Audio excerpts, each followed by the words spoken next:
सिद्धाणं नमो आयर्याणं नमो उवच्छायाणं नमो लोये सव्वसाहुणम्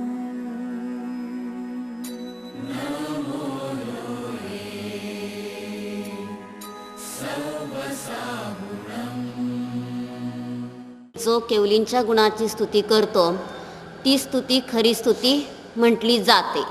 मग हे सगळं समजून काय फायदा आहे? तर गुणांना महत्त्व दिलेलं आहे, शरीराला नाही. आणि शरीराचं सुद्धा गुणगान का होतं आहे? तर शरीराची गुणवत्ता विशेषतः प्रगट होण्यामध्ये जीवाचे परिणाम निमित्त कारण आहेत. म्हणून धवलाच्या 8व्या पुस्तकात वगैरे काय घेतलं आहे त्यांनी बहुतेक, की आत परिणामांची विशेषता आहे म्हणून त्यांच्या शरीरामध्ये विशेषता आली. म्हणजे निमित्त नैमित्तिक संबंधातनं, म्हणजे परिणामामुळे झालं असं म्हटलं तर नाही आभास, पण परिणामांचं निमित्त असताना तिथं त्यांच्या काय झालं, शरीरामध्ये संयोगातल्या शरीरामध्ये विशेषता आली. म्हणजे त्या शरीराची स्तुती नसून विशुद्ध परिणामांचीच तिथं काय आहे, स्तुती आहे. उच्च कुल मिळालं, सगळं व्यवस्थित मिळालं, घरातलं वगैरे त्यांचं सगळं काय म्हणतो उत्तम कुल वगैरे होतं, उच्च गोत्र होतं. हे सगळं होण्यामध्ये स्वनिमित्त त्यांचे काय आहेत, विशेष शुद्ध परिणाम आहेत. तर आता 30वी गाथा सांगतात. मग शरीराच्या स्तवनाच्या द्वारे त्या शरीराचा अधिष्ठाता म्हणजे त्यामध्ये राहणारा जो आत्मा आहे त्या आत्म्याचं निश्चयाने स्तवन योग्य नाही असं म्हटलं तर म्हणजेच काय घ्यायचं इथं, म्हणजे शिष्याचा प्रश्न आहे की आत्मा तर शरीराचा अधिष्ठाता आहे, मग शरीराच्या स्तुतीने आत्म्याची स्तुती निश्चयाने का ठीक नाही अशी शंका असताना उत्तर सांगतात. नैरम्य वण्णिदे जह नविरण्ण वर्णना कदा होदी देह गुणे थुवंते न केवली गुणाथुदा होंती. तर नैरम्य वण्णिदे, ज्याप्रमाणे नगराचं वर्णन केलं असताना राजाचं वर्णन कदा म्हणजे केलं असं होत नाही. देहगुणे थुवंते, शरीराच्या गुणांची स्तुती केली असताना केवलींच्या गुणाची स्तुती होत नाही. म्हणजे ह्यातनं लक्षात घ्यायचं आहे की हे नगर असं विशिष्ट आहे वगैरे, आपण काय केलं त्याचे काय खंदक खूप खोल आहेत किंवा त्याचं काय कोट वगैरे उंच आहेत असं सगळं स्तुती केली तर ज्याप्रमाणे नगराचं वर्णन केलं, ज्याप्रमाणे नगराचं वर्णन केल्यावर राजाचं वर्णन होत नाही, त्याप्रमाणे शरीराच्या गुणांचं स्तवन केल्याने केवलींच्या गुणांचं स्तवन केलं असं होत नाही. म्हणून यातनं काय लक्षात आलं की जरी नगराचं किती वर्णन केलं की त्याचे कोट उंच आहेत, खंदक खोल आहेत किंवा त्यामध्ये संपूर्ण बगीचा वगैरेंची व्यवस्था उत्तम आहे असं जरी वर्णन केलं तरीसुद्धा त्या केवलींच्या नाही, त्या राजाची स्तुती होत नाही. तसं शरीराची किती स्तुती केली तरी तीर्थंकरांची स्तुती होत नाही. म्हणून निश्चय नयाने कसं आहे, तर निश्चय नयाने गुणांची स्तुतीच खरी स्तुती म्हटली जाते. मग हे सगळं का समजून घ्यायचं, तर अनादिकालापासून आम्ही शरीरात फसलो आहे आणि शरीराच्या स्तुतीला जीवाची स्तुती समजतो आणि तिथपर्यंतच आलो. जसं कुणी मंदिरच्या बाहेरच्या दरवाजापर्यंत आलं आणि म्हणाला मंदिरात जाऊन आलो म्हटलं, नमस्कार केला नाही, निघून गेला तर चालत नाही. चाललंच आहे आता आजकाल की सोडायला पुष्कळ लोक येतात आणि ते बाहेरच्या बाहेर निघून जातात, त्यांना तिथंच मंदिर झालं. म्हणजे तसं समजलं तर ते चुकीचं झालं. मग तसं आपलं पण काय चाललं आहे की आपण सुद्धा शरीरापर्यंत आलो पण शरीरापासून भिन्न मी ज्ञान दर्शनमय जीव आहे हे जाणलं नाही आणि ते न जाणल्यामुळं आपली सगळी काय चालली आहे, सुदशा चालली आहे की दुर्दशा चालली आहे, सगळी दुर्दशाच चालली आहे. म्हणून दुर्दशा होऊ नये असं जर वाटत असेल तर प्रत्येक क्षणी मी कसा आहे, न्यायक आहे, भगवान आत्मा आहे असं स्वतःला निश्चयाने जाणणं ही खरं निश्चय स्तुती आहे. आणि विकल्पाच्या भूमिकेत भगवंतांच्या देवशास्त्र गुरूंच्या गुणांचं स्तवन सहज होऊन गेलं. म्हणून बघा तो का करतो स्तवन, तर चंद्रमती माताजी नेहमी सांगायच्या की ज्या देवशास्त्र गुरूंनी आपल्याला ह्या दुःखातनं सुटण्याचा मार्ग दाखवला त्यांच्याबद्दल विकल्पाच्या भूमिकेत बहुमान आल्याशिवाय राहतच नाही, त्यांना मानवंदना दिल्याशिवाय तो राहतच नाही. म्हणजे आपोआप त्यांच्याबद्दल इतका बहुमान येतो की सहज त्यांच्याबद्दल आदर भक्ती होऊन जाते. कर म्हणून देखील सांगावं लागत नाही, होऊन गेली. म्हणजे ह्यातनं लक्षात काय घ्यायचं आहे की जितका आपण निमित्ताने होता असं म्हणत नाही, तितकंच तो निमित्ताने होता असं न म्हणणारा जीवच निमित्ताला उत्कृष्ट बहुमान देतो, आणि जो निमित्ताने होतं म्हणतो तो निमित्ताला बहुमान पण देत नाही. म्हणून काय आहे की जर आपण स्वभावात राहिलो तर विकल्पाच्या भूमिकेत खरे देव, खरे गुरु, खरे शास्त्राचा बहुमान सहज झाला, पूजा भक्ती सहज झाली. ते करताना त्याला बर्डन, ओझं वगैरे काही वाटतंय असं नाही. म्हणून हे सगळं का शिकायचं आहे, तर गुणस्तुती. मग गुणस्तुती खरी काय, आता भावस्तुती आणि द्रव्यस्तुती लक्षात घ्यायचा.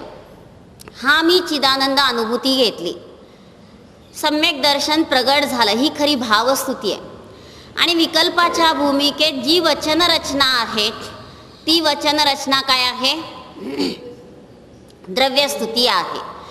म्हणून हे सगळं जर नीट समजलं तर आपण आपल्या स्वरूपाला जाणून काय करू शकतो, मोक्ष मार्गस्थ होऊ शकतो. आणि हे जर समजलं नाही, आत्मानुभूती पण घेतली नाही, तर आपण कधीच सुधारू शकत नाही. म्हणून आपल्याला काय लक्षात घ्यायचं आहे, प्रत्येक क्षणी जाता येता उठता बसता संस्कार काय करायचे, तर आमचं जीवन समयसारमय बनलं पाहिजे. म्हणून बाहेरच्या जशा जाहिराती देतात, ॲडव्हर्टाईज देतात, तसं इथं सुद्धा सन्मती संदेशमध्ये एक ॲडव्हर्टाईज दिली होती. आता त्याचे शब्द वेगळे असतील पण भाव त्याचा असा आहे की घर घर समय सार खुला, घट घट समय सार बना, समय सारखी चली हवा, समय सारखी चली हवा. म्हणजेच तिथं काय म्हणायचं, आता समयसारची हवा सुरू झाली तर घर घर समयसार बना. म्हणजे प्रत्येक व्यक्ती घरातला समयसारमय झाला, आणि घट घट समयसार खुला, म्हणजे एकेका घटामध्ये समयसार म्हणजे शुद्धोपयोगाची पर्याय काय झाली, प्रगट झाली. मग हे सगळं का समजून घ्यायचं आहे, तर मला शांती पाहिजे, आनंद पाहिजे, आणि त्या खऱ्या शांतीसाठी, खऱ्या आनंदासाठी मला प्रत्येक क्षणी आतमध्येच उपयोग लावला पाहिजे. आत उपयोग लावला तर मला शांती आहे, आणि आत उपयोग लावला नाही तर माझं जीवन काय चाललंय, वाया चाललंय. म्हणून श्लोक वार्तिकमध्ये दिलंय, जिथं पिठ्ठा तिथं दिठ्ठा, जिथं दिठ्ठा तिथं पिठ्ठा. जिथं तुझी दृष्टी आहे विषय भोगांमध्ये, तिथं आता काय करून टाक म्हटलं, पाठ. पण पाठ केल्याने पाठ होते का, तर त्याचा उपाय सांगितलाय, जिथं पिठ्ठा तिथं दिठ्ठा. तू आत्मस्वरूपाकडे पाठ करून बसलायस, तर आता तू काय कर, आत्मस्वरूपाकडे दृष्टी दे, आणि आत्मस्वरूपाकडे दृष्टी दिली की विषय भोगाकडे सहज पाठ झाली, करावी लागली नाही. म्हणून काय सांगितलं की जिथं पिठ्ठा तिथं दिठ्ठा, म्हणजे पाठ केलो आपण आत्मवैभवाकडं, तिकडं फक्त दृष्टी दिली की जिथं दिठ्ठा तिथं पिठ्ठा, म्हणजे विषय भोगाकडे दृष्टी होती तिथं आपोआपच काय झाली, पाठ झाली. म्हणजे हे सगळं का समजून घ्यायचं आहे, तर आम्हाला विषय भोगाचे संस्कार अनादिकालापासून इतके जबरदस्त आहेत की त्या विषय भोगाच्या संस्कारांमुळे आम्हाला भोगाशिवाय चैन पडत नाही, बेचैन होत आहे म्हणतो. कुठलाही भोग मिळाला नाही तर हा जीव हैराण होतो, आणि इथपर्यंत मजल जाते की आत्महत्या पण करावी वाटते. आणि एका जन्मात आत्महत्या केली तर त्याचं फळ काय आहे, 7 जन्म त्याला तसेच भाव होत राहतात, दुर्गती होते. आणि मागच्या लोकांना काय ठेवून गेलं, सुतक, 6 महिने सुतक, काहीच करायचं नाही, पूजा स्वाध्याय वगैरे, म्हणजे ऐकायला चालतंय पण बाकी सगळ्या क्रिया करायला बंदी झाली. म्हणजे हे सगळं किती पाप बांधलं.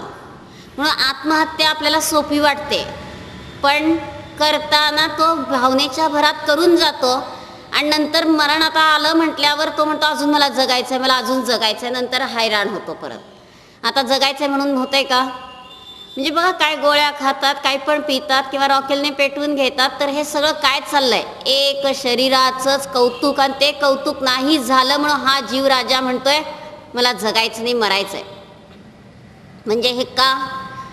तर एक तत्वज्ञानाची ढाल कमी पडली. म्हणून चंद्रमती माताजी काय म्हणायच्या, मुलीला लग्नामध्ये हुंडा दिला तो जन्मभर पुरत नाही, पण तत्वज्ञानाची ढाल असेल तर ती जन्मभर आनंदात राहू शकते. म्हणून तिला छेडाला वगैरे व्यवस्थित तत्वज्ञान समजावून सांगा. म्हणजे ते जर समजावून सांगितलं तर काय आहे, सिद्धांत प्रवेशिका किंवा काही पण असं समयसार वगैरे तत्व ज्यातनं समजेल ते समजावून सांगितलं तर जीवन कसं आहे, सफल आहे. आणि तत्वज्ञान नसेल आणि किती पैसा दिला, दागिने दिले, तरी सुद्धा जगण्यामध्ये शांती नाही, आनंद नाही. म्हणून प्रत्येक क्षणी आमचा उद्यम कशासाठी चालला आहे? आनंद मिळवण्यासाठी, शांती मिळवण्यासाठी. आणि तो आनंद आतमध्ये आहे आणि तो आनंद आम्ही भोगत नाही. आणि त्यामुळं आम्हाला काय चाललं आहे? आकुलता, व्याकुलता. म्हणून काय आहे की एका मनुष्याने अपराध केल्यावर राजाने लगेचच शिक्षा काय सांगितली आहे? फाशीची शिक्षा. सगळे प्रजाजन हळहळतात, किती सज्जन मनुष्य आहे, काही कारणाने त्याच्याकडून झाली चूक, पण लगेच त्याला फाशीची शिक्षा देणं योग्य नाही. 4 राण्या देखील हळहळत आहेत, पण राजासमोर कोणाचंच काही चालत नाही. सगळी सभा बरखास्त झाली, राजा निघून गेला, राण्या पण निघून गेल्या, सगळे लोक पण निघून गेले आणि त्या मनुष्याला कैदेत ठेवलंय. आणि आता सगळे वाट बघतात काय होणार पुढं. आणि फाशीचा दिवस पण ठरला. आणि फाशीचा दिवस ठरल्यानंतर काय झालं, आता त्याच्या आधी 2 दिवस त्या 4ही राण्यांनी मिळून राजाला गळ घातले की त्याला 2 दिवस आमच्याकडे द्या. ठीक आहे म्हणतो, आता तर मरणारच आहे, तर तुमची एवढी इच्छा पूर्ण करू म्हटले. आणि 4 दिवसात वाटणी कशी केली? सकाळ संध्याकाळ एकीकडं असं करून 4 वेळा 4 जणींकडे जायचं त्याने. आणि पहिल्या राणीकडे गेल्यावर तिनं त्याला 1 लाख रुपये दिलेत आणि जेवायला पक्वान्न दिलेत. पण तो ते सगळं उरकून अगदी मर्यासारखा बाहेर पडलाय. दुसऱ्या राणीकडे संध्याकाळी गेल्यावर तिनं खूप आगत स्वागत केलंय आणि त्याला 2 लाख दिलेत आणि भरपूर जेवायला पक्वान्न दिलेत. तरी उत्साह नाही त्याच्या चेहऱ्यावर. तिसऱ्या राणीने विचार केला, ह्याला काहीतरी कमी पडलं असेल म्हणून तो आनंदाने जगत नाही अजून, म्हणून 3 लाख दिले आणि आल्यावर खूप फळं वगैरे खायला दिली आणि थोड्या वेळाने पंचपक्वानांचं जेवण दिलंय. तिथूनही निघताना तो कसा आहे, दुःखीच आहे. आणि 4थ्या राणीकडे आता काय होतंय, तिघींना उत्सुकता आहे आणि तिघींची चर्चा पण चालली आहे. तू 1 दिलं म्हणून मी 2 दिलं, तू 2 दिलं म्हणून मी 3 दिलं, पण त्याच्या चेहऱ्यावर काय आनंद नाही आहे. आणि 4थ्या राणीच्या दरबारात गेल्यावर, म्हणजे महालात गेल्यावर तिनं विचारलं तुला काय पाहिजे? त्याने एकच शब्द सांगितला, मला प्राण पाहिजे. दिलं जा म्हणून सांगितलं. आणि तो आनंदाने उड्या मारतच बाहेर आला. आणि राजा वाटेत भेटल्यावर हे कळलं, तरी राजा जरा कसा आहे, क्रोधातच आहे त्याच्यावर. पण जेव्हा त्या 4ही राण्या भेटतात आणि सगळी झालेली घटना सांगतात आणि 4थी म्हणते की जर किती धन दिलं, खायला दिलं, तर त्याला आकुलता काय आहे, उद्या मला फाशीची शिक्षा आहेच, काय करायचं आहे मला आता हे सगळं घेऊन. त्याला जे पाहिजे ते मी दिलं. आणि तेवढ्यात तो कैदी पण तिथं हजर झाला आणि तो म्हणतो की मला 3 राण्यांनी त्राण दिलं, पण 4थीने मला प्राण दिला. आता हे सगळं गोष्टीमध्ये भाषा लूज आहेत, कुणी कुणाला प्राण देत नाही, काय देत नाही, एक द्रव्य दुसऱ्या द्रव्याचं काही करत नाही. पण मला अशा पद्धतीने यांनी हे सगळं देण्यास निमित्त ठरलेले आहेत. आणि आता मी जर प्राण मिळाले तर काय आहे, कधीच आता चोरी वगैरे चूक करणार नाही, कारण इतकं धन दिलंय की मला तसे पापभाव पण होणार नाही. आणि तो त्याचा खुलासा ऐकल्यावर राजा एकदम काय झाला, शांत झाला. आणि त्याने म्हटलं की जा, मी तुला मोकळं सोडलंय, फाशीची शिक्षा रद्द. म्हणून काय म्हणलंय समयसारमध्ये, ज्याचं आयुकर्म जेवढा आहे तेवढा तो जगत असतो. कुणी कुणाचे जीवन मरण देण्यामध्ये घेण्यामध्ये निमित्त पण नाही, म्हणजे एक द्रव्य दुसऱ्या द्रव्याचं करत पण नाही निश्चयनयाने. जो तो आपापल्या परिणामांचं फळ भोगत असतो. मग हे सगळी गोष्ट समजून काय फायदा, तर आपले चैतन्य प्राण महत्त्वाचे आहेत. आण आण म्हणजे आनापान म्हणतो, श्वास उश्वास, हे बाहेरचे प्राण अनुपचरित असद्भुत व्यवहार नयाने श्वासोश्वास वगैरे 10 प्राण. पण शुद्ध निश्चय नयाने जे आपल्यामध्ये जीवत्व शक्तीतनं अखंड वस्तू घेतली तर आपलं ते जीवन प्राण म्हणून कशावर जगतो, तर जीवत्व शक्तीवर जगतो. कसं जगायचं, तर चितिशक्तीने सांगितलं एव्हरग्रीन म्हणजे उत्साह रूपाने जग. ह्या 47 शक्तीपैकी पहिल्या 2 शक्ती जरी आपल्याला नीट समजल्या तरी आपलं परावलंबन संपलं. मी माझ्यावरच निर्भर आहे, मला परद्रव्याच्या परकणाची गरजच नाही. आणि असं आपण आपल्या चैतन्य चैतन्य चैतन्य रूपाने उपयोगाला आतमध्ये लावून स्वतःचा आनंद वेदन करू लागलो तर आपलं जीवन सफल आहे. आणि ते सोडून आपण सगळं केलं तर आपलं जीवन काय चाललंय, व्यर्थ चाललंय. म्हणून अनेक जन्म मिळालेत, मनुष्याचे 48 जन्म असतात आणि त्यातले सगळे भाव आपण विषय भोगासाठी घालवलेत. विषयमधला य काढायचा, विष म्हणजे आनंदासाठी विषयाचं विष आपण पचवायला लागलोय. जसं राजे लोकांना काय करायचे, आता चाणक्याने चंद्रगुप्ताला राजा केलाय, पण आता राजा होताना त्याला काय काय अडचणी येणार हे लक्षात घेऊन काय केलंय, त्याच्या भोजनातनं त्याला थोडी थोडी विषाची सवय केली. का, तर युद्धामध्ये असे काही काही जण खेळ करतात की विषकन्या म्हणजे त्या विषकन्यांना यांच्या सहवासात सोडायचा शत्रुपक्ष तसं काहीतरी प्रयोग करतो आणि त्यांचा हात हातात आला तरी सुद्धा विषबाधा होऊन तो राजा मरू शकतो, असं षडयंत्र करतात. आणि तो प्रसंग याच्यावर येऊ नये म्हणून काय केलं की त्याला थोडं थोडं विष, म्हणजे कशासाठी, विष सुद्धा लोक पचवायला लागलेत तर राज्य मिळावं, राज्य टिकावं, मरू नये. पण आपलं आतलं चैतन्य राज्य समजलं तर हे सगळे अनर्थ संपतात. म्हणून अनर्थांचं मूळ काय आहे, मी माझ्या निज भगवान आत्म्याला विसरलो. मी अमूर्तिक सच्चित पिंड भगवान आत्मा असताना विभावाच्या खेळात अडकलो आणि त्यामुळं माझी ही दुर्दशा झाली. मला जर आता हे सगळं संपवायचं असेल तर मी जाणणारा आहे, मला परद्रव्याच्या परकणाची गरजच नाही. आणि इतकं जर आपण आपल्या जानन जानन जानन स्वरूपात राहिलो तर आपल्याला आत्ताही शांती आहे, पुढंही शांती आहे. आणि जानन स्वरूपात राहिलो नाही तर आत्ताही दुःख आहे, पुढं पण दुःख आहे. म्हणून जीवनात दुःख नको असेल, शांती हवी असेल तर प्रत्येक क्षणी एक न्यायकतेची आराधना करायची. आणि ती आराधना करत नाही, मग कुणाला चांगलं म्हणतो, वाईट म्हणतो, कुणावर आरोप करतो आणि कधी त्या उदयात आपल्यावर पण आरोपित होण्याचा प्रसंग येतो आणि मग तेव्हा आपण फक्त हळहळ करतो, रडतो, असं का झालं, तर आपण निज भगवान आत्म्याला विसरल्यामुळं हे सगळं झालंय. जर निज भगवान आत्म्याची कास धरली, स्वतःला जाणू लागलो तर आपल्याला असे व्यर्थ प्रसंग येत नाहीत. म्हणून बघा, कधी संपत्तीचा ऱ्हास होतो, कधी मानसिक संतुलन बिघडतं, कधी शारीरिक बिघडतं. हे सगळं का चाललंय, तर एक आत्मानुभूती घेत नाही. म्हणून 100 दवा में एक दवा हवा, कौन सी हवा, आत्मानुभूती की हवा. हा मी चिदानंद म्हणून जर स्वतःला जाणलं तर आपलं जीवन कसं आहे, सफल आहे. आणि चिदानंद म्हणून स्वतःला जाणलं नाही तर आपलं जीवन काय चाललंय, वाया चाललंय. म्हणून जीवन वाया जाऊ नये असं जर वाटत असेल तर ही समयसारची गाथा सांगते, शरीराची स्तुती जीवाची स्तुती नाही. जसं नगराचं वर्णन केलं तरी राजाचं वर्णन होत नाही, तसं शरीराच्या स्तुतीने जीवाची स्तुती निश्चयाने होत नाही. म्हणून स्वतःला जाणणंच शुद्धोपयोगच खरी स्तुती आहे. आणि विकल्पाच्या भूमिकेत खरे देव शास्त्र गुरूंची स्तुती सहज होऊन जाते. प्रवचन सार. आता आपल्याला यामध्ये परिशिष्ट पाहायचं आहे.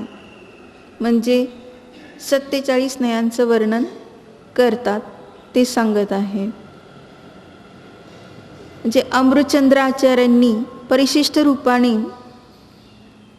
जे काही सांगितलेलं आहे ते आपल्या स्वरूपाला समजण्यासाठी सांगितलेलं आहे, की जेणेकरून नयातून त्याचा विस्तार होऊन तो स्वरूपाला जाणू शकेल. पहिल्यांदा शंकाकारांनी शंका विचारली, ननु कह अयम आत्मा कथमच अवाप्यते इति चेत अभिहितम एतत् पुनः अपि अभिधीयते. हा आत्मा कोण आहे आणि त्याला कसं प्राप्त केलं जातं, असा प्रश्न विचारलेला असताना याचं उत्तर सांगितलेलंच आहे, तरी देखील पुन्हा सांगितलं जात आहे. आत्मा ही तावत चैतन्य सामान्य व्याप्त अनंत धर्म अधिष्ठातृ एकम द्रव्यम अनंत धर्म व्यापक अनंत नयव्यापी एक श्रुतज्ञान लक्षण प्रमाणपूर्वक स्वानुभव प्रमीयमानत्वात्. खरोखर आत्मा त्यापैकी चैतन्य सामान्याने व्याप्त जे अनंत धर्म ज्यामध्ये आहे त्याचा तो अधिष्ठातृ आहे, म्हणजे त्याचा आधार आहे, असं एक द्रव्य आणि अनंत धर्मामध्ये व्यापून राहणारे असा तो एक चैतन्य सामान्य द्रव्य आहे. अनंत नयामध्ये व्यापून राहणारं एक श्रुतज्ञान ज्याचं लक्षण आहे, अशा प्रमाणपूर्वक स्वानुभव प्रत्यक्षाने ते जाणलं जात असल्यामुळे ह्या नयांचं वर्णन केलं जात आहे. म्हणजे प्रथम उत्सुकता कशाची झाली समजून घेण्यासारखं आहे, की हा आत्मा कोण आहे आणि त्याची प्राप्ती कशी केली जाते. एखाद्या वस्तूची जर जिज्ञासा झाली की ती वस्तू काय आहे, तरच त्याविषयी काय आहे शोध करण्याचा विचार येतो, किंवा त्याच्याविषयीची उत्सुकता झाली म्हटल्यानंतर तो निश्चितपणे आता त्याला प्राप्त करणार. तसं इथं जिज्ञासा झाली आहे, तो निश्चितपणे आत्मा काय आहे हे जाणणार. कारण आत्मा आहेच आपल्यामध्ये, धन बाहेर आहे आणि ते आपल्याला इथं काय आहे विचारल्यानंतर, किंवा ते धन कोठे आहे विचारल्यानंतर, ते कसं प्राप्त केलं जातं हे विचारल्यानंतर उपाय पण सापडतो आणि त्याच्यासाठी प्रयत्न पण केला जातो. पण ती बाहेरची गोष्ट ही पराधीन आहे, ती कष्टदायक आहे. पण ही आत्मधनाची गोष्ट स्वाधीन आहे आणि अतिशय सरळ आणि सोपी आहे. आणि त्यासाठी केलेला पुरुषार्थ हा निश्चितपणे सफल होतो. म्हणून सांगितलं की प्रथम त्याची ओळख सांगितली, चैतन्य सामान्यामध्ये व्यापून राहणारं अनंत धर्मात्मक एक द्रव्य आहे. पहा, प्रथम त्याची वैभवाची ओळख करून दिली की अनंत धर्मामध्ये व्यापून राहणारं एक द्रव्य आहे. साधं आपल्याला कोणीतरी सांगितलं की तुमच्या गावाला तुमची माता आली आहे, तर जिथं जात नव्हतं तिथं आम्ही धडपडत जातो, कारण मातेला भेटायचं. रुची आहे. मग या ठिकाणी आपल्याला कुठं जायचं पण नाही, काही करायचं पण नाही आहे. ह्या अनंत धर्मात व्यापून तुझं द्रव्य आहे आणि ते तुझं महान वैभव आहे. तर ते जाणण्यासाठी मात्र आम्हाला तेवढी उत्सुकता नाही, इतक्या जवळ निकट असताना देखील.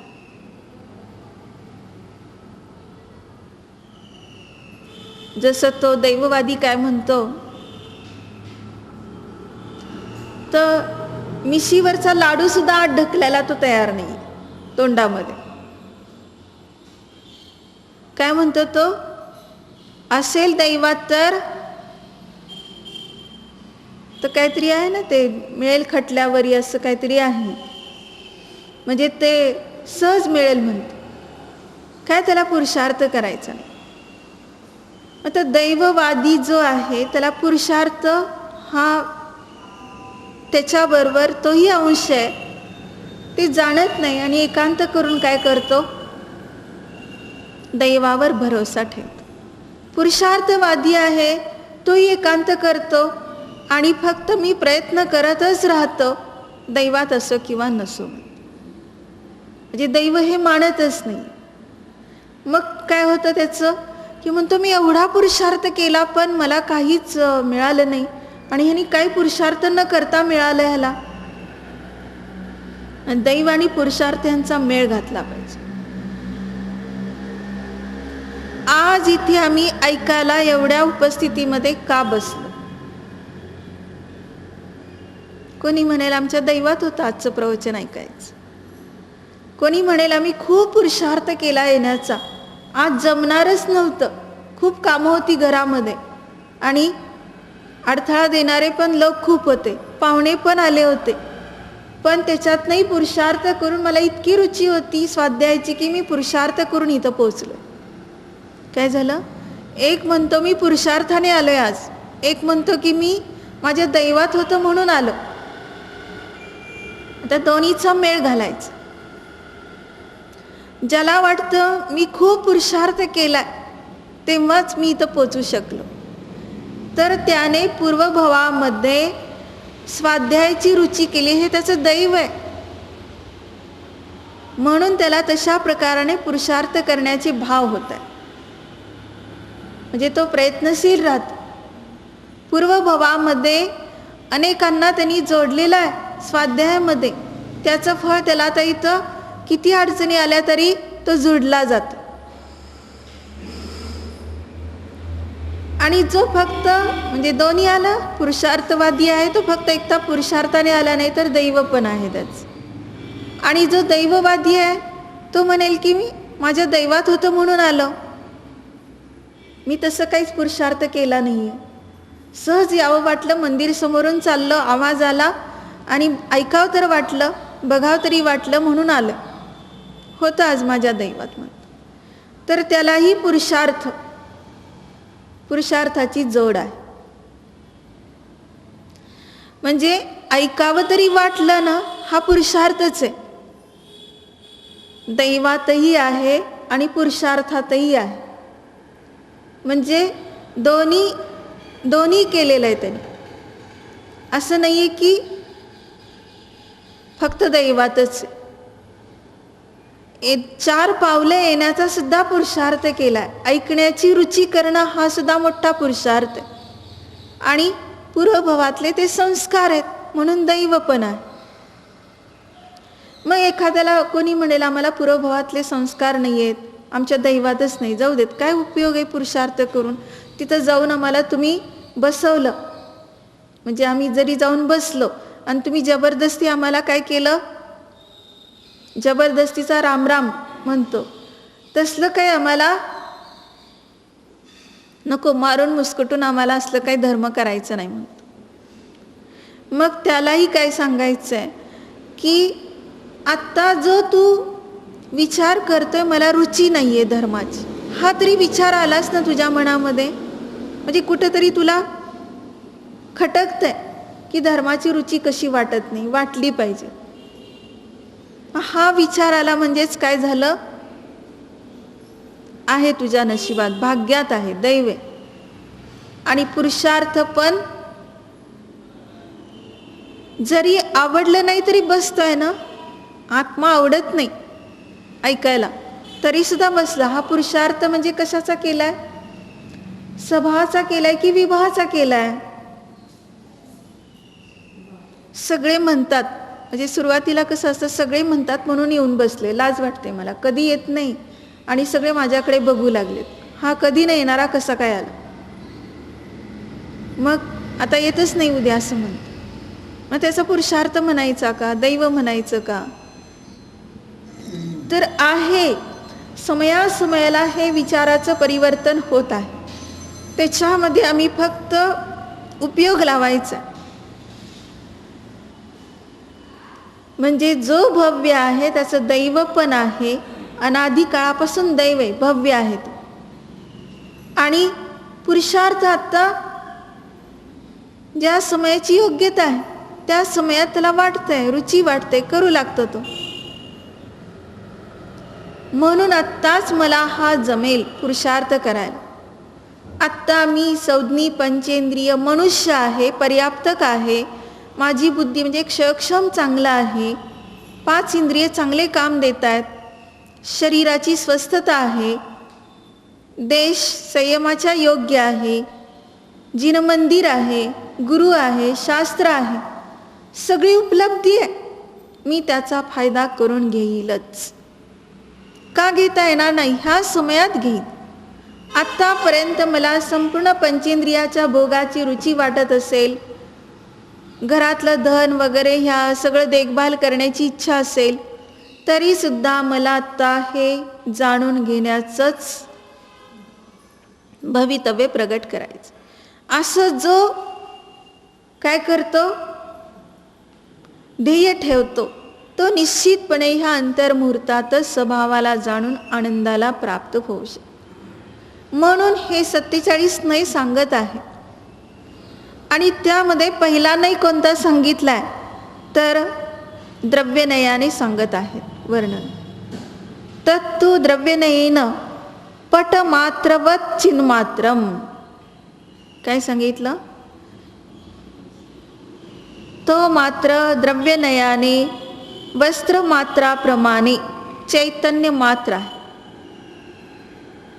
म्हणजे काय सांगितलं उदाहरण? वस्त्राचं उदाहरण देऊन तो नाही पटवून दिलेला. माझा आत्मा चैतन्य मात्र आहे. काय केलं पहिल्यांदा?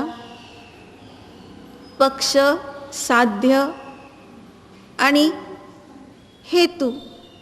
हेतू काय सांगितला? द्रव्य नाही म्हणजे काय सांगतो? सामान्य स्वरूप सांगतो. पर्याय नाही काय सांगतो? विशेष स्वरूप सांगतो. म्हणजे मी सामान्य स्वरूप, एक चैतन्य मात्र शब्द आला ना, मात्र शब्द आला म्हणजे तो सामान्याचं वर्णन करतो. मी चैतन्य मात्र आहे, सामान्य असल्यामुळे. म्हणजे माझं स्वरूप सामान्य. मग त्याला उदाहरण देऊन काय पटवलं? जसं वस्त्ररूपच आहे. म्हणजे पहिल्यांदा त्या वस्त्राकडे सामान्य रूपाने पाहिलं. वस्त्रामध्ये काय काय आहे? रंग, आकार, डिझाईन किंवा त्या वस्त्रामध्ये असलेले तंतू कुठल्या जातीचे आहेत, हे तंतू म्हणजे धागे किती आहेत, कसल्या प्रकारचे आहेत, हा सगळा विचार पर्याय नाही करतो. पण हे वस्त्र आहे हे कोण सांगते? सामान्य द्रव्य नाही सांगते. जे द्रव्य नयाने वस्तूचं स्वरूप प्रथम सामान्य सांगितलं जातं. फळा आहे काय सांगितलं? सामान्य वर्णन केलेलं आहे. हे फळाचं अस्तित्व दाखवलं. तर फळा काळा आहे की पांढरा आहे, लाकडाचं आहे की काचेचं आहे, किंवा आणखीन काय आहे, हे सगळं पर्याय नाही त्याचा खुलासा करतो. विशेष मंदिर आहे, सामान्य वर्णन केलं, द्रव्य नाही सांग. मंदिर सोलापूरमध्ये 5 आहे सांगितलं, सामान्य वर्णन आहे. मग जिन मंदिर आहे सांगितलं तर विशेष.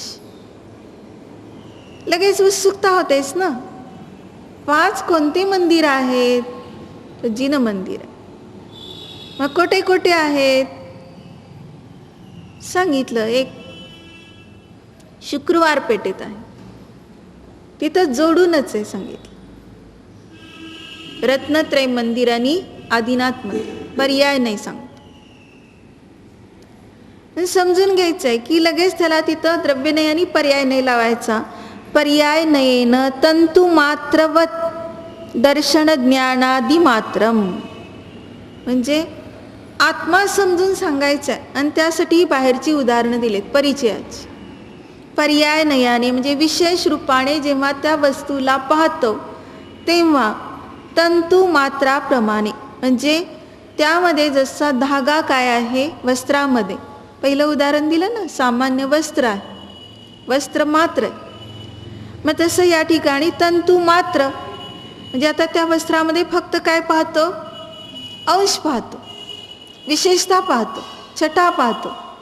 म्हणून सांगितलं तंतु मात्राप्रमाणे दर्शनमय आहे, ज्ञानमय म्हणजे दर्शन मात्र, ज्ञान मात्र, आनंद मात्र असे अनंत धर्माचं आता तो काय करतोय, विस्तार रूपाने ज्ञान करून घेतो. पर्याय नयन म्हणजे पहिल्यांदा चैतन्य मात्र सांगितलं, उत्सुकता जर झाली तर त्याला पर्याय नयने लगेच सांगितलं जातं, तू दर्शन मात्र आहे, तू ज्ञान मात्र आहे, तू आनंद मात्र आहे, तू चारित्र मात्र आहे.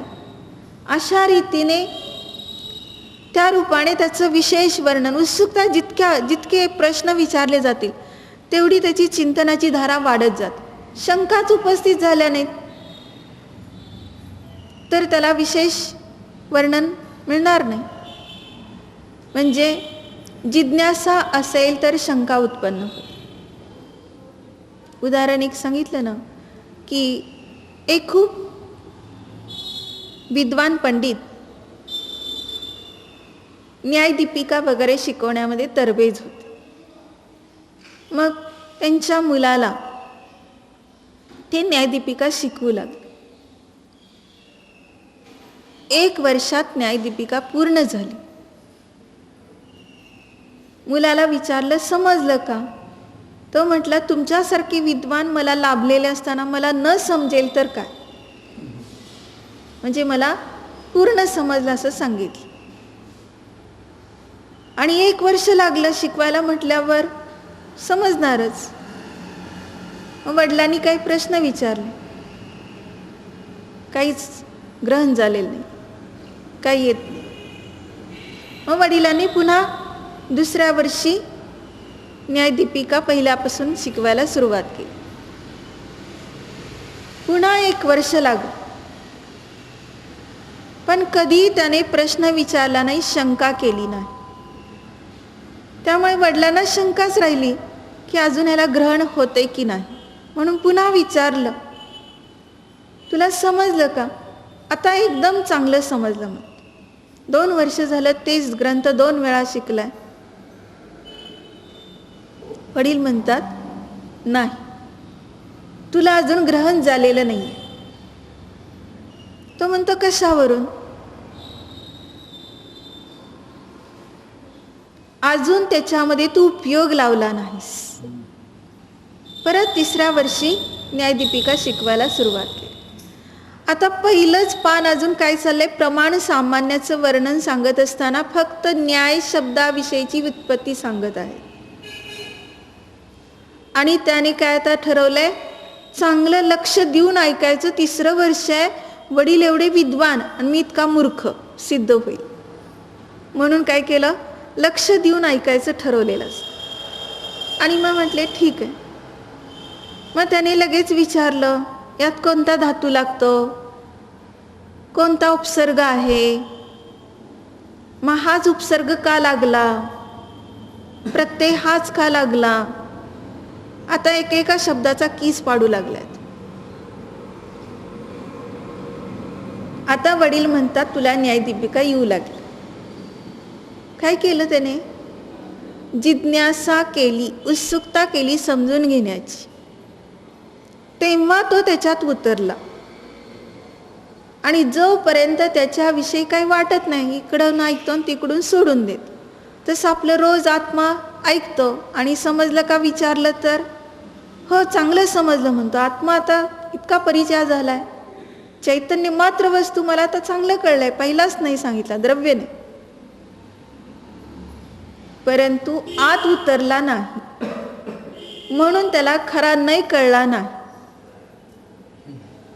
म्हणजे आम्हाला अंतरंगात जर उतरलो तर हे आम्हाला काय होणार आहे, सहज याचं ज्ञान होणार आहे.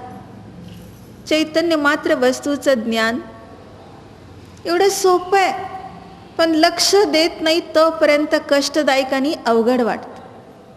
फक्त लक्ष देणं एवढंच महत्वाचं.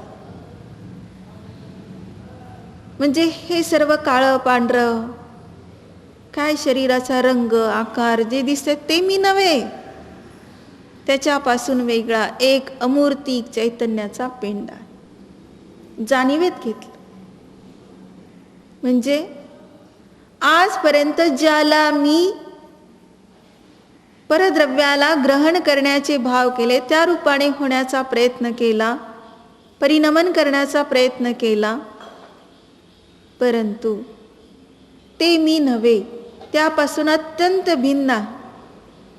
लगेच चैतन्य मात्र वस्तू आपली जाणीवेत घेतली. त्याला जाणण्यासाठी प्रथम त्याने विकल्प केलेत. हे दर्शन आहे, हे ज्ञान आहे, हे चारित्र्य आहे, पर्याय नाही, विशेषतः सांगतो. मग पर्याय नयाला पहिल्यांदा सांगायला पाहिजे होतं की द्रव्य नयाला पहिल्यांदा सांगायला पाहिजे होतं? कारण द्रव्य नयाने फक्त आत्मा कळलं, चैतन्य मात्र वस्तू कळली, पण काय कसं काहीच कळलं नाही.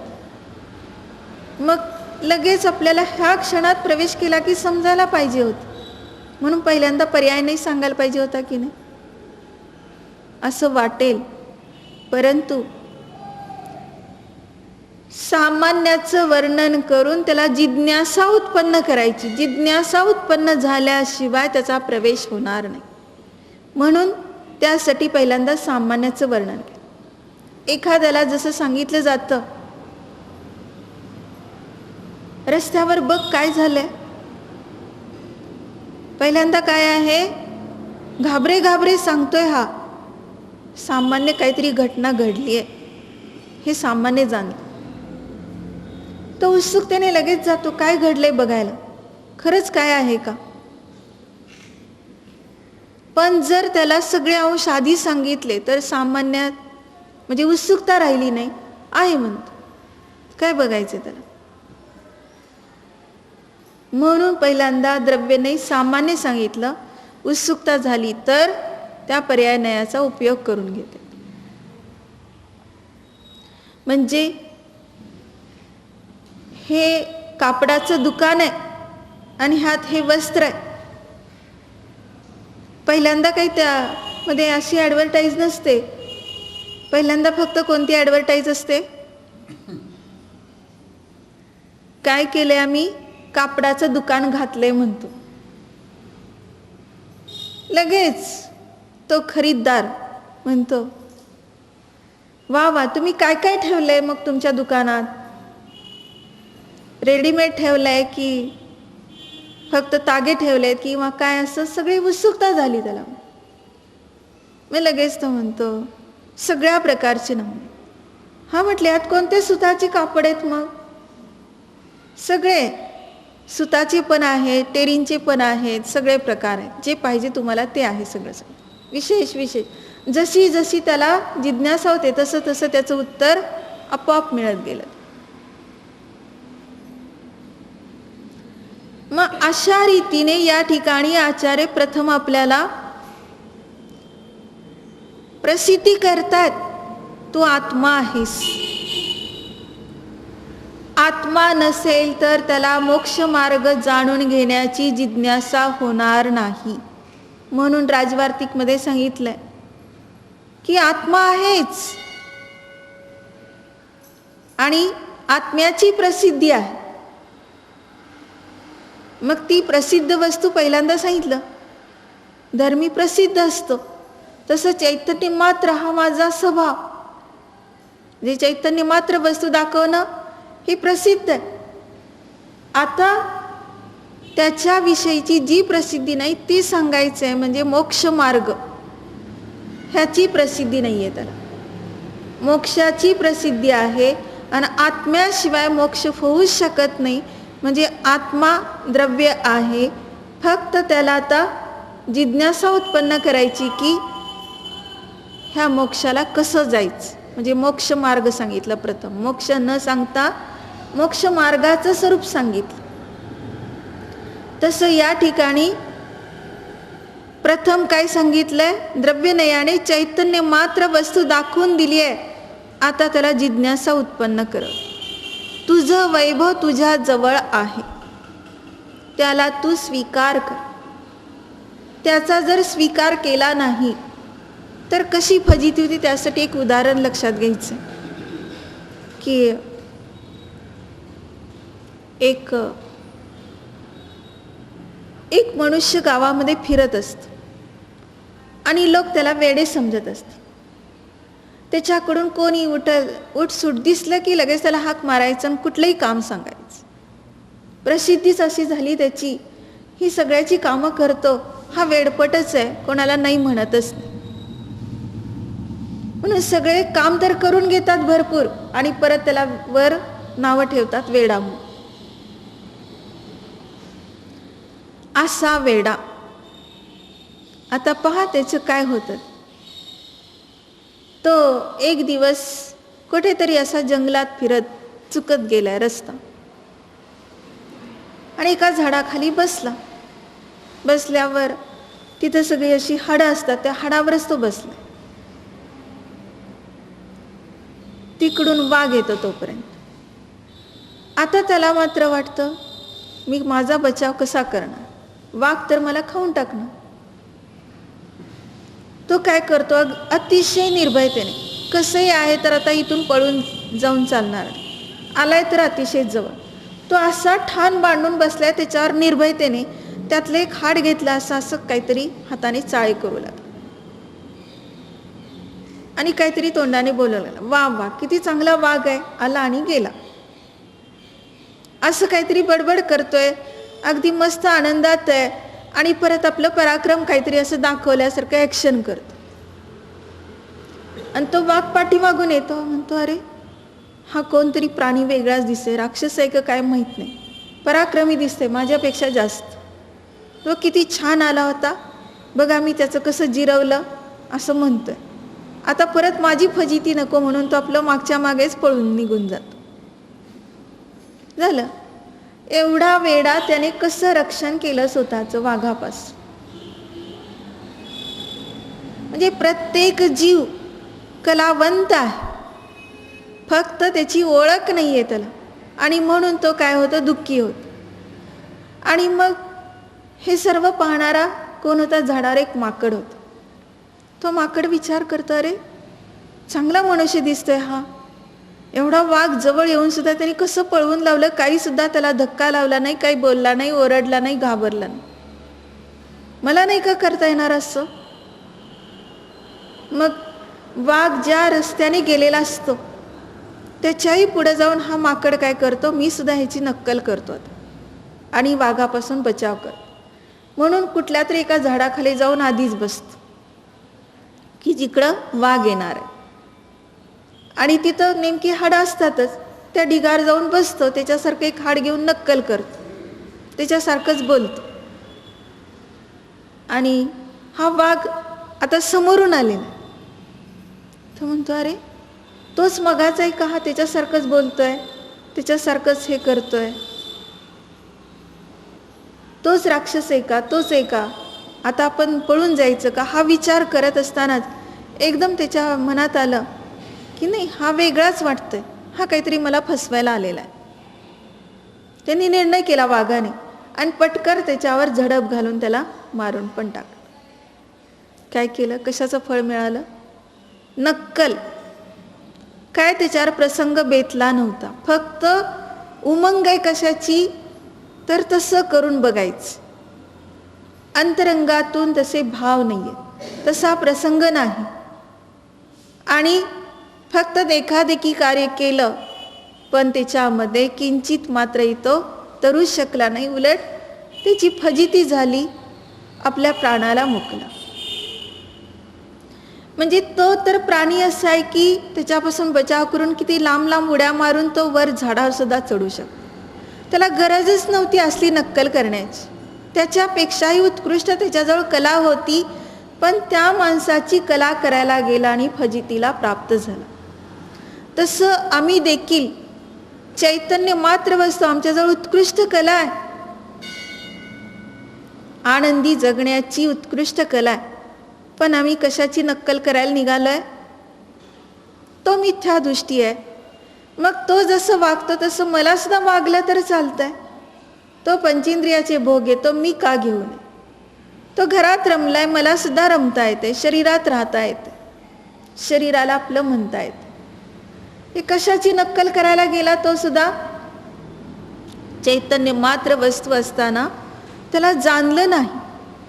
त्याच्यात पाहिलं तर आनंद होण्याची कला आहे, आनंदी जगण्याची कला आहे, पण त्याने त्याची नक्कल करून अनंत जन्म वाया घालवले. म्हणून त्याला काय म्हणतो? भटके. एकमेकांना पाहून एकमेकांना आधार मिळाल्यासारखं विचार करतं, किंवा बादराईन संबंध. म्हणजे त्याच्या घराच्या समोर, माझ्या घराच्या समोर जसं बोराचं झाड आहे तसं त्याच्याही घराच्या समोर बोराचं झाड आहे, म्हणून त्याच्या घरात शिरलं. आणि काही नातं गोतं काही नसताना जाऊन आत मस्तपैकी त्यांचं पाहुणचार घेतला, म्हणजे पक्वान्नाचं भोजन केलं. आणि शेवटी दोघंही विचारतात, पती पत्नी, तुम्ही आमचे कोण लागतो? तर म्हणतो, कुठलं कोण लागतोय? तुमच्या घरासमोर बोराचं झाड माझ्या घरासमोर जसं आहे तसं पाहून आलं. तसं बादराई संबंध, तुम्हाला शरीर दिसतंय, मला पण शरीर आहे, म्हणून तुमचा माझा काय जुळला? संबंध जुळला. म्हणजे कोणाला म्हणतो काका, कोणाला म्हणतो बाबा, कोणाला काय म्हणतो. तुम्हाला शरीर आहे, मला शरीर आहे. मग तुम्हाला विषय कशा होतात, मला विषय कशा होतात. मग झालं एकमेकांचं. मैत्री कुठं जुळली? कशाय जुळले की मैत्री झाली. संसाराची मैत्री अशा रीतीने संकटाला निर्माण करणारी झाली. म्हणून आम्ही प्रत्येक समय स्वभावाला जाणून आनंदी होण्यासाठी ह्यात आम्हाला धैर्य धारण केलं पाहिजे. सगळं जग तसं करते अशी म्हणून मी पण तसं करेल, लोकमुळता करायची नाही. आता मला स्वभावात जसं आहे तसं राहायचंय. सगळं जग तिकडं चाललंय विभावाकडे, जाऊ देत, पण मला स्वभावातच जायचं. मी स्वभावात राहील. मला वेडं म्हटलं तरी चालेल, जसं त्या मनुष्याला वेडं म्हटलं पण तो शेवटी तरला, तसं मला सगळे जग वेडं म्हणतंय, मूर्ख म्हणतंय, म्हणू देत, पण मला अंतरंग निज ध्रुवाचा विषय सापडलाय. चिन मात्र द्रव्यनयाने मला चैतन्य मात्र वस्तू दाखवून दिलेली आहे. आता मी ह्याचा व्यापार करणार, मी ह्याच्यामध्येच राहणार, ज्ञानाच्या व्यापारातच राहणार, ज्ञेयामध्ये अडकणार नाही, ज्ञेयार्थ परिणमन करणार नाही. स्वभावाला जाणून प्रत्येक समय मी आनंदी जगणार. हे जर आम्ही जाणलं तर आम्ही शांतीला प्राप्त होऊ शकतो. जसं तो सिंहाचा पराक्रम कसा सांगितला की जर एक जरी बोट फोडलेला असेल कोणी, किंवा जखम जरी झाली असेल, तुटलेला असेल, तरी सुद्धा तो तिकडं डुंकूनही पाहत नाही. मृत झाला असेल तर पाहतच नाहीये. परंतु एखाद्या अवयवाचा भंग जरी झाला तरी सुद्धा तो त्या मनुष्याला सोडून देतो. तो इतका पराक्रमी आहे, कारण तो म्हणतो एक अवयव भंग करून तोडून दिला तरी सुद्धा त्यात माझा काय पराक्रम आहे. माझा पराक्रम पूर्ण अखंड व्यक्तीला फोडून टाकायचं. मग तसं मी सुद्धा सिंहासारखा आहे. अससी तू सिंहाचा छावा, जागृत करण्या निज भावा. मग तू आता अजून सुद्धा काही कमी नाही तुझ्यामध्ये. तू पहा, अखंड निज ध्रुवाला चैतन्य मात्र वस्तूला जाण. ह्यामध्ये जर थोडा जरी भेद केला तरी निर्विकल्प समाधी होणार नाही, आत्मानुभूती होणार नाही. म्हणून आता मी दर्शन ज्ञान चारित्र वाला आहे. मी अचेतन स्वरूप नाही, मी स्पर्शरस गंधवर्णवाला नाही. अशा रीतीने आता असा भेद करण्यात अडकणार नाही, विकल्पात राहणार नाही. आता मी निर्विकल्प समाधीवाला शूरवीर आहे. असं जाणून प्रत्येक समय आम्ही आत्मानुभूती घेतली तर सहज शांतीला प्राप्त.